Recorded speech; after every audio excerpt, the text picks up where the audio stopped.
এই শত্রু তৈরির বয়ান হচ্ছে বাংলাদেশকে আবার আজাদি বিক্রি করে দিয়ে দিল্লির হাতে তুলে দেওয়ার বয়ান।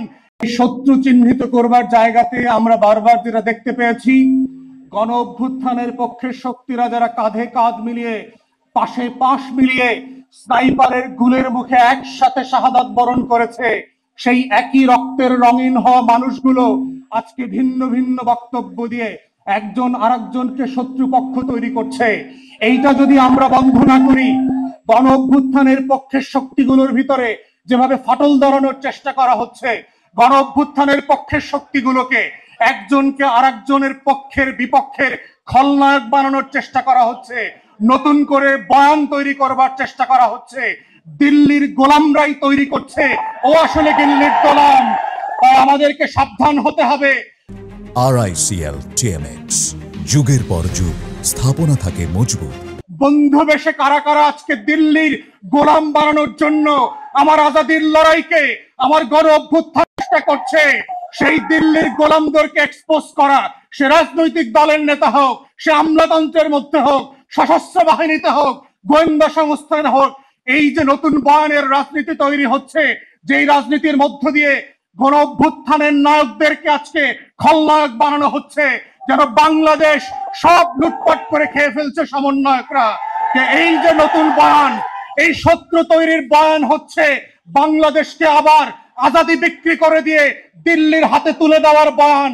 এই বয়ান হচ্ছে এজেন্ডা সেটিং করে 111 এর মতো করে মসনদ পরিবর্তন করবার যেই রাজনীতি, এই রাজনীতি থেকেও আমার তরুণ এবং যুবকদেরকে সাবধান হতে হবে। আমাদের কথায়, আমাদের আচরণে, আমাদের কর্মকাণ্ডের মধ্যে গণ অভ্যুত্থানের পক্ষের শক্তিদের মধ্যে কোনোভাবে যেন ফাটল তৈরি না হয়। আমরা সবাই রাজনৈতিক প্রতিপক্ষ, কিন্তু রাষ্ট্র সাপেক্ষে, দিল্লি সাপেক্ষে, আওয়ামী লীগ সাপেক্ষে আমরা সবাই গণ অভ্যুত্থানের কাতারের সহযোদ্ধা। এই লড়াইতে বিএনপিও লড়াই করেছে, এই লড়াইতে এনসিপিও লড়াই করেছে, এবি পার্টিও করেছে, জামাত শিবিরও করেছে, চরমনায়ও করেছে। তারা কেউ গণ অভ্যুত্থানের শত্রু না। কিন্তু আমরা দেখতে পাচ্ছি দিল্লি এবং কলকাতার বয়ান দিয়ে আজকে গণ অভ্যুত্থানের পক্ষের শক্তিগুলোর মধ্যে যেই বিভাজনের রাজনীতি তৈরি করা হচ্ছে, এই রাজনীতি হচ্ছে দিল্লির রাজনীতি, নায়কদেরকে খলনায়ক বানানোর রাজনীতি, শত্রু সাপেক্ষে বাংলাদেশের স্বার্থ বিক্রির রাজনীতি।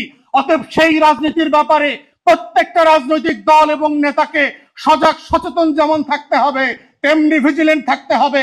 এই গণ অভ্যুত্থানের আপনারা যারা সম্মুখ সারির সহযোদ্ধা ছিলেন, পাশে পাশে বসে, প্রান্তে প্রান্তে বসে যারা লড়াই করেছেন, আবু সাইদ মুগ্ধের মতো যারা এখনো আবাবিলের মতো বুক চেতিয়ে বসে আছেন, লাল সবুজের পতাকার দিকে চুপটি মেরে যে তাকাবে শকুনের মতো, ওই শকুন চুপটি মেরে চোখ সহ তুলে দেওয়া হবে।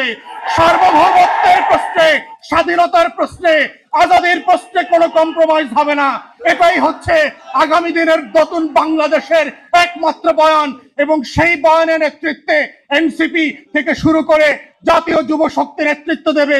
আমরা সে একসাথে কাঁধে কাঁধ মিলিয়ে বাংলাদেশ দুই গড়বার রাজনীতি করব, রাষ্ট্র বিনির্মাণ করব, জাতি বিনির্মাণ করব, সে আশাবাদ ব্যক্ত করে আমার বক্তব্য এখানেই শেষ করছি।